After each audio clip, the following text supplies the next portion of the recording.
Hello everyone, my name is Satrio Adhi Purbo. My student number is 170709568,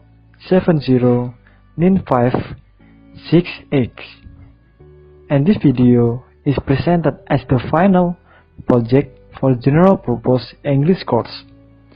First of all, I'm very grateful for Miss Siska to helping and guiding me so that I can improve my English skill until this point. I also did not forget to say thank you to friends who helped me in working on this video. And full of glory to God who blessed me in making this video too.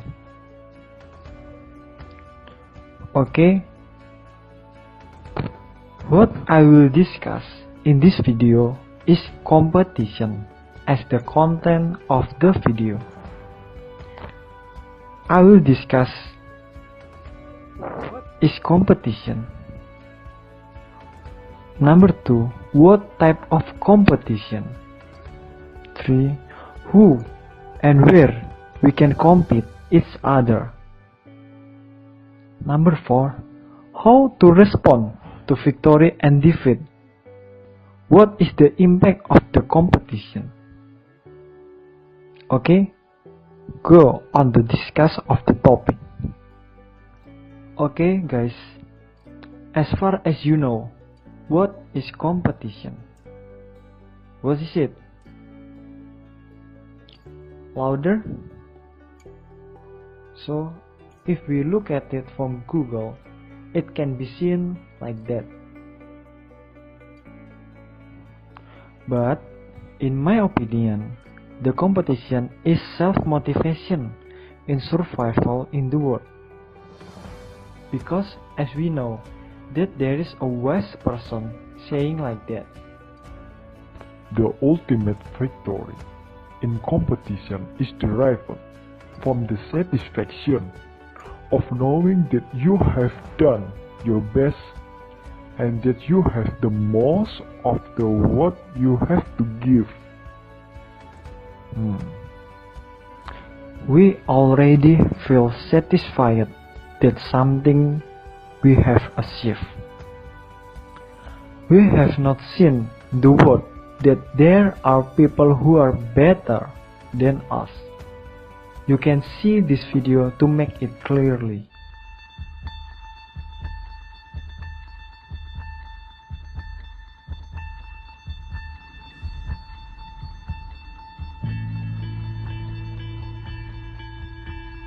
Here's the thing that makes life so interesting.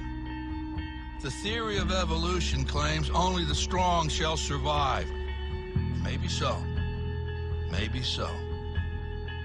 But the theory of competition says just because they're the strong doesn't mean they can't get their asses kicked. That's right. See, what every long shot come from behind underdog will tell you is this. The other guy may in fact be the favorite. The odds may be stacked against you, fair enough. But what the odds don't know is this isn't a math test. This is a completely different kind of test. One where passion has a funny way of trumping logic. So before you step up to the starting line, before the whistle blows and the clock starts ticking, just remember out here, the results don't always add up. No matter what the stats may say, and the experts may think, and the commentators may have predicted, when the race is on, all bets are off. Don't be surprised if somebody decides to flip the script and take a pass on yelling uncle. And then suddenly, as the old saying goes, we got ourselves a game.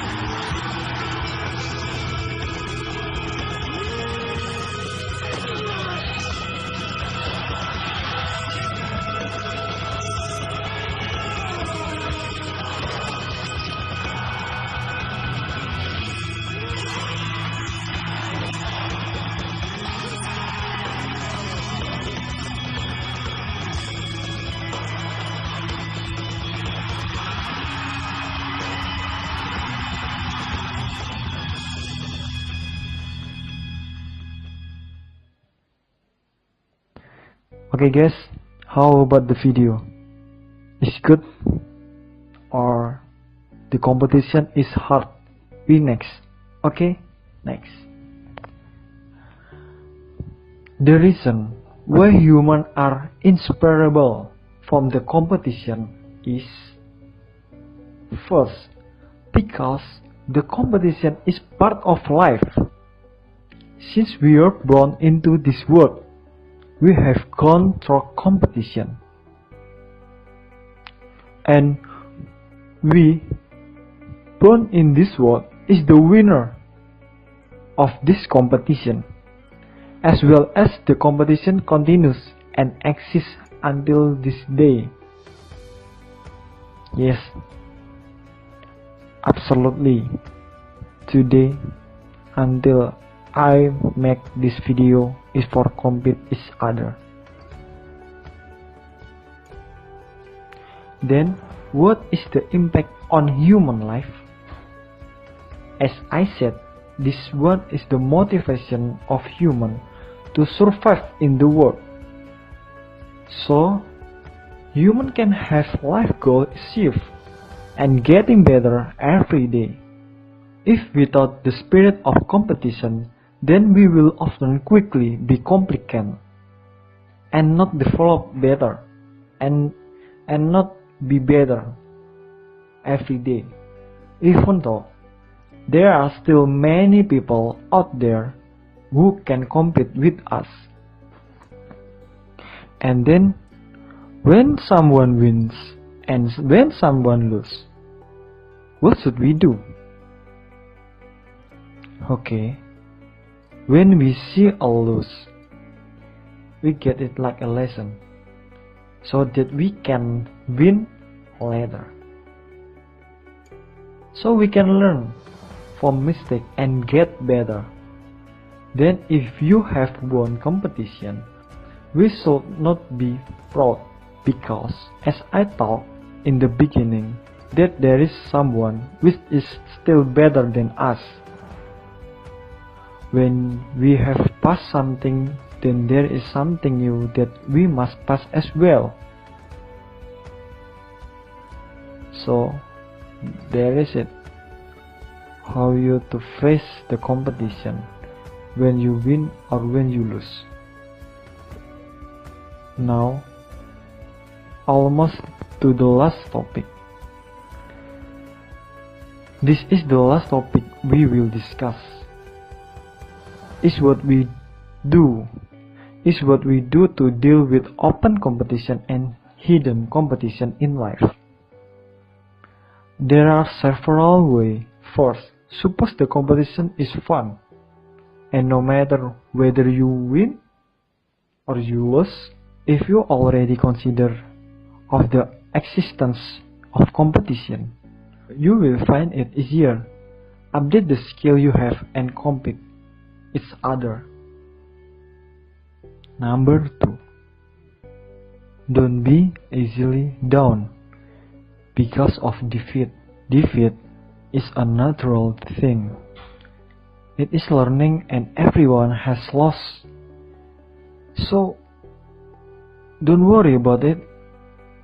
We can try again and try again to make us better than before. Because the competition can improve it in your heart and your mind. So believe me, you can do it. Okay, next, number 3. When winning, don't forget to look up and look down. What will you do when you win? Look up. There are still many people that better than you. And don't forget, look down too.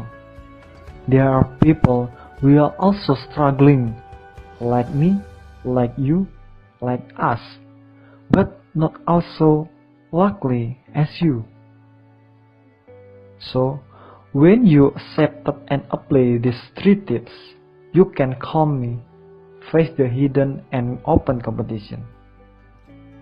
I believe on you. Now, this is the call statement from this video.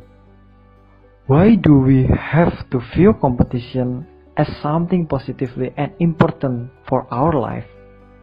And here is also a video where we can achieve success from that.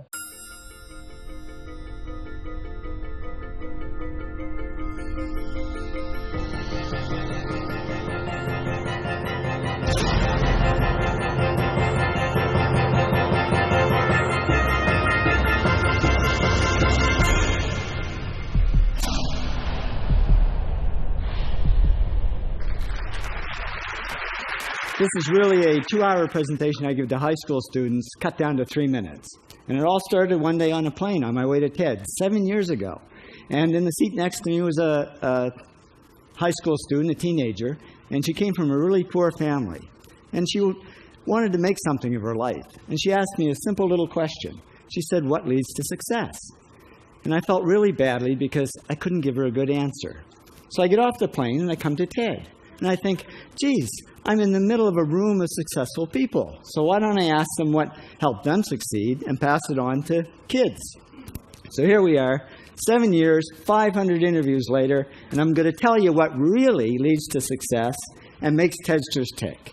And the first thing is passion. Freeman Thomas says, "I'm driven by my passion."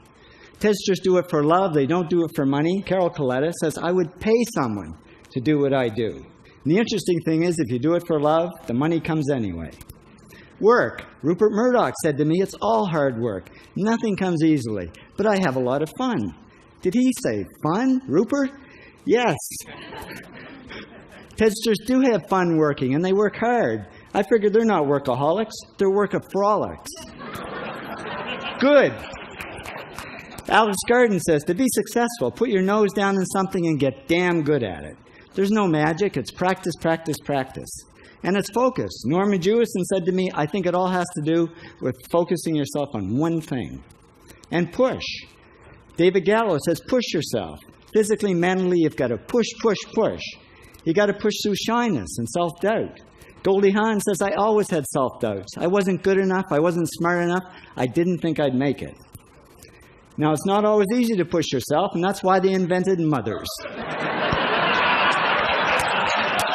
Frank Gehry said to me, "My mother pushed me." Serve. Sherwin Newland says it was a privilege to serve as a doctor. Now, a lot of kids tell me they want to be millionaires, and the first thing I say to them is, okay, well, you can't serve yourself. You got to serve others something of value, because that's the way people really get rich. Ideas. TEDster Bill Gates says, "I had an idea. Founding the first microcomputer software company. I'd say it was a pretty good idea." And there's no magic to creativity and coming up with ideas. It's just doing some very simple things. And I give lots of evidence. Persist. Joe Kraus says persistence is the #1 reason for our success. You got to persist through failure. You got to persist through crap, which of course means criticism, rejection, assholes, and pressure.